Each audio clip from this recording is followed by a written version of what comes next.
So there you have it. Despite that shocking IIP number, the central bank may not ease interest rates. However, the weak IIP numbers has prompted the Commerce and Industry Ministry to call for an emergency meeting of an industry panel to discuss ways of promoting domestic production. The meeting of the task force will be held next week once Commerce Minister Anand Sharma comes back from Germany. Sharma, in a press statement, said he will discuss problems related to exports in two meetings to be held on the 17th of May and 1st of June. He also showed the government will provide SOPs to promote exports through the foreign trade policy that is scheduled to be released in the first week of June. All right, so that's what the government is hoping to do to try and restore some confidence. But for more perspective on the IIP data today, we're now joined by the President of the Confederation of Indian Industry, Godrej. Mr. Godrej, appreciate you joining us here on What's Hot. We know that the economy has been slowing down, but these numbers have shocked the street, the government and economists. Now, even if one were to question the veracity of some of the data, the underlying trend is increasingly negative and does seem to suggest that the picture is perhaps far worse than what we'd anticipated.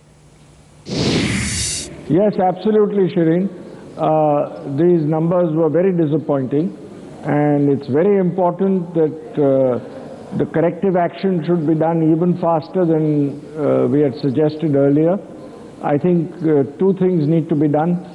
The reform program needs to be taken forward very rapidly, and the Reserve Bank should cut rates fast, because unless we do that, this very disappointing situation on industrial production would be very difficult to set right. But what are you seeing on the ground, Mr. Godrej, both in terms of pricing power as well as the consumption story? Are you seeing consumption demand drying up significantly? Because the last few conversations that I had with the likes of Hindustan Unilever, for instance, they felt that the consumption story was still pretty robust. It hadn't been extinguished. What's your own sense of what's happening on the ground, both with regards to pricing power and consumption? Consumption continues to be good. So some of the numbers, of course, we've seen in the past also. Consumption continues to be good, and I expect it will continue to be good. However, we have to also be careful. The statistical basis on which the IIP numbers come is questionable. We've seen in the past some errors, and they've corrected those errors. Some of the numbers don't seem right to me. For example, they've said non-durable consumer products growth was 1%. I have difficulty believing that. Also, capital goods has come down by 20%. So I'm not still sure of the statistical reliability of the IIP numbers. But assuming we take them as correct on the whole, on the average, I think one has to be extremely careful. And to my mind, unless the Reserve Bank steps in very strongly to cut interest rates and cut CRR, it will be very difficult to revive the economy. Absolutely. You know, it won't be the first time if we do actually see these numbers being revised by the government. We've seen that happen with the IIP data in the past. But you were talking about the Reserve Bank acting on possible rate cuts. The view is that perhaps this actually will push the Reserve Bank to move faster as far as the rate cuts are concerned. But the other camp believes that because of the current account deficit, the fiscal deficit, the pressure on the rupee, the slowdown in the economy, maybe the Reserve Bank will take longer to actually ease the monetary cycle. Do you believe that perhaps as early as the 18th of June we are going to see another rate cut?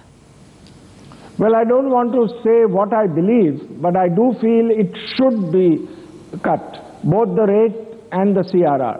I think it's extremely important, otherwise recovery will be very difficult. And inflation should be fought with other means. As it is, I think inflation will keep coming down because global commodity prices are receding. So given the current scenario as far as both the IIP numbers, the rupee, and of course the lack of decision-making in terms of pushing crucial reforms, do you believe that 7% in terms of GDP growth is going to be a number that we're going to miss? For this financial year? For FY13?